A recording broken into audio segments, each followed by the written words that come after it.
महाभारत युद्ध में कर्ण सबसे शक्तिशाली योद्धा माने जाते हैं। वह दुर्योधन अर्थात कौरव की ओर से लड़ रहे थे।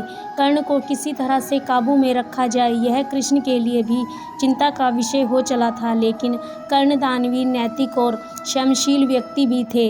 यह तीनों ही बात उनके विपरीत पड़ गई थी।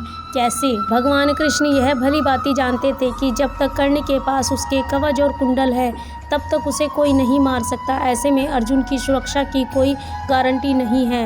उधर देवराज इंद्र भी चिंतित थे, क्योंकि अर्जुन उनका पुत्र था। भगवान श्री कृष्ण और देवराज इंद्र दोनों जानते थे कि जब तक कर्ण के पास पैदाइशी कवच और कुंडल है, वह युद्ध में अजय रहेगा। तब तक कृष्ण ने देवराज इंद्र को एक उपाय बताया और फिर देवराज इंद्र एक ब्राह्मण के वेश में पहुंच गए। कर्ण के द्वार देवराज भी सभी के साथ लाइन में खड़े हो गए। कर्ण सभी को कुछ न कुछ दान देते जा रहे थे। बाद में जब देवराज इंद्र का नंबर आया तो दानी कर्ण ने पूछा, आप आज्ञा कीजिए, किस वस्तु की अभिलाषा लेकर आए हैं? ब्राह्मण बने इंद्र ने कहा, हे महाराज, मैं बहुत दूर से आपकी प्रसिद्धि सुनकर आया हूँ। कहते हैं कि आप जैसे दानी तो इस धरती पर कोई दूसरा ही नहीं है। तो मुझे आस नहीं बल्कि विश्वास है कि मेरी इच्छा वस्तु तो मुझे अवश्य ही आप दे ही देंगे। फिर भी मन में कोई शंका ना रहे, इसीलिए आप संकल्प कर लें कि तब ही मैं आपसे मांगूंगा, अन्यथा आप कहे तो मैं खाली हाथ चला जाता हूँ। अब ब्राह्मण के वेश में इंद्र ने और भी विनम्रतापूर्वक कहा, नहीं राजन, आपके प्राणों की कामना हम नहीं करते। बस हमें इच्छा वस्तु मिल जाए तो हम आत्मा शांति मिलेगी। पहले आप प्रण ले लीजिए तो मैं आपसे दान मांग लूँ। कर्ण ने वेश में आकर जल हाथ में लेकर कहा, हम प्रण करते हैं कि महाराज तुम तुरंत मांगिए। तब क्षण भर में इंद्र ने कहा, जनक, आपके शरीर के कवच और कुंडल हमें दान रूप चाहिए। एक पल के लिए सन्नाटा छा गया। कर्ण ने इंद्र की आंखों में झांका और फिर दानवीर कर्ण ने बिना एक क्षण भी गवाए अपने शरीर के कवच और कुंडल अपने शरीर से खंजर की सहायता से अलग कर लिए और ब्राह्मण को सौंप दिए। इंद्र ने तुरंत वहां से दौड़ लगा दी और दूर खड़े होकर रथ पर सवार होकर भाग गए, इसलिए कि उनका राज खुलने पर कर्ण बदल ना जाए। कुछ मील जाकर इंद्र का रथ नीचे उतरा, भूमि में धंस गया। तभी आकाशवाणी हुई, देवराज इंद्र, तुमने बड़ा पाप किया है। तुमने अपने पुत्र अर्जुन की जान बचाने के लिए तूने छलपूर्वक कर्ण की जान खतरे में डाल दी। अब यह रथ यहीं धंसकर रह जाएगा, तू भी यहीं धंस जाएगा। तब इंद्र ने आकाशवाणी से पूछा, इससे बचने का क्या उपाय है? तब आकाशवाणी ने कहा, अब तुम दान दी गई वस्तु के बदले में बराबरी की कोई वस्तु देनी होगी।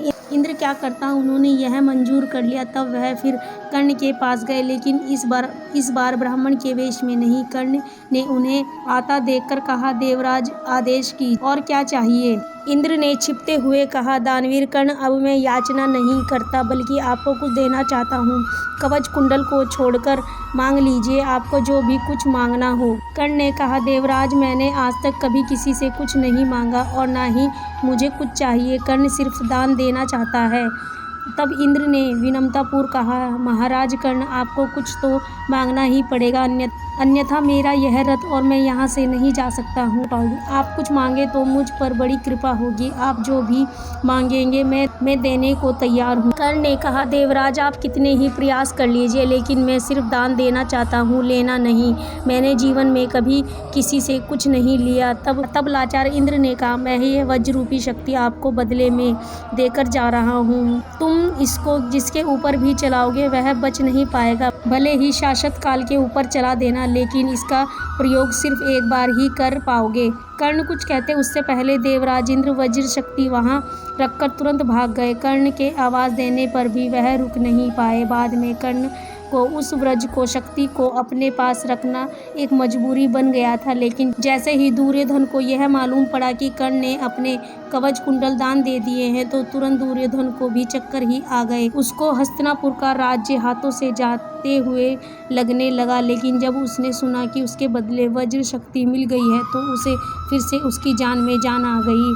अब इसे भी कर्ण की गलती नहीं मान सकते, यह उसकी मजबूरी थी। लेकिन उसने यह गलती यहाँ की कि वह इंद्र से कुछ मांग ही लेता। नहीं मांगने की गलती तो गलती ही रहती है। अरे, व्रज शक्ति को 3 बार प्रयोग करने की इच्छा ही व्यक्त कर देता।